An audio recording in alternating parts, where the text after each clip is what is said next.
Alright lads, my name is Metagoblin and welcome to another Star Wars discussion. Now I came up with this unique theory the other day while on the toilet, which always seems to happen for some reason, and I thought I'd go through the internet, especially YouTube, to see if anybody had come up with something similar.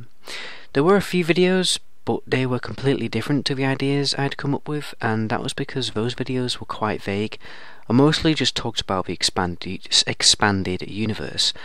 I'm not going to talk about the expanded universe in this video. Everything I say will be canon to the films, since we're going to be focusing on the direction and writing of these films, because I think there's a huge subliminal message that George Lucas wanted to portray. So let's get on with it.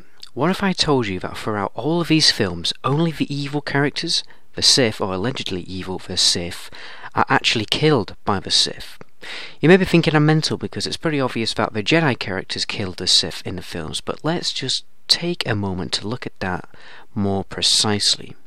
Episode 1, The Phantom Menace, the most hated episode in the world, but we've got to talk about it, since it's actually, this kind of thing is portrayed most in this film, and the last film.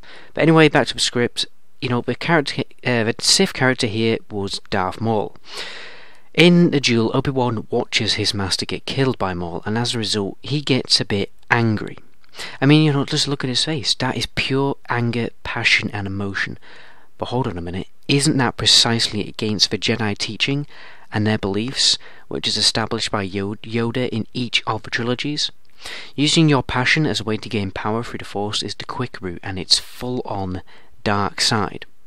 And yet, in the scene, we see Obi-Wan giving in to his passion, and it makes him more powerful than his master. It's obvious that the film is trying to tell us that because Obi-Wan is pissed off about his master dying, he becomes angry and powerful enough to defeat Maul, and he couldn't have done it without his master dying, without that emotional trigger.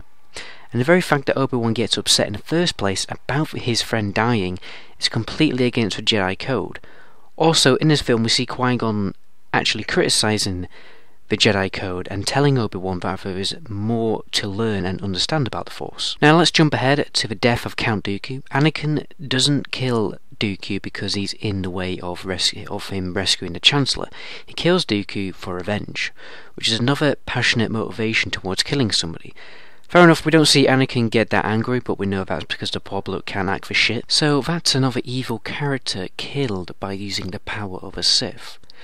Let's jump ahead again to the last film. You can probably see where I'm going with this, and maybe know exactly what I'm going to say. We have the duel between Luke and Darth Vader. Darth Vader starts talking about Luke's sister, somebody he loves, which he's not supposed to, and then he gets mad and uses his anger to defeat Darth Vader. Again, he's using the power of a Sith, and it's even acknowledged by the Emperor. So what does it all mean? What was good old George Lucas trying to tell the audience, if anything? I bet you felt a little critical or strange by the fact all of these good characters were behaving allegedly evil to defeat the evil characters, because whenever I watch these films, I'd be like, why is Luke behaving aggressive? I thought Yoda taught him not to. And why is the aggressiveness getting the job done and solving the plot by defeating evil? It is like the ultimate resolution in the film. Normally, when there is some great lesson to learn for a character in a film, he neglects the teaching from the mentor, but at the last minute he acknowledges it and then saves the day. But instead, these films, it's working the other way around. It's basically saying that the teachings of Yoda are wrong, they're crap, and Luke shouldn't have listened to them. You could just say that if the characters didn't have any kind of emotion, then the film would be pretty bad, so there's no reason other than that. But I mean, you wouldn't write a film with all the good characters completely emotionless, because you would know that would be crap. Usually it's the bad characters who don't have emotions, and sometimes it has a scientific explanation, like the androids in Blade Runner or the dystopian society of Equilibrium. So in a way, the Jedi are like the Terminators from the Terminator films, or the Reavers from Firefly and Serenity. They're a big cult of emotionless people, and it just stinks of evil, if we're to be honest. And we constantly see our protagonists, our good characters, breaking from this oppressive rule about not having relationships or emotions. You may still think that, I'm talking crap, but, whatever.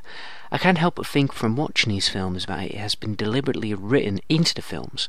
All the evil characters are killed from the evil character's own power. So basically, you have good Sith defeating bad Sith, and it's just Sith killing Sith at the end of the day. So what was George trying to tell, say, was he trying to say, just like Palpatine once did, that the dark side is a point of view, and a person's actions make a person evil, not the method he wants to learn and master the Force?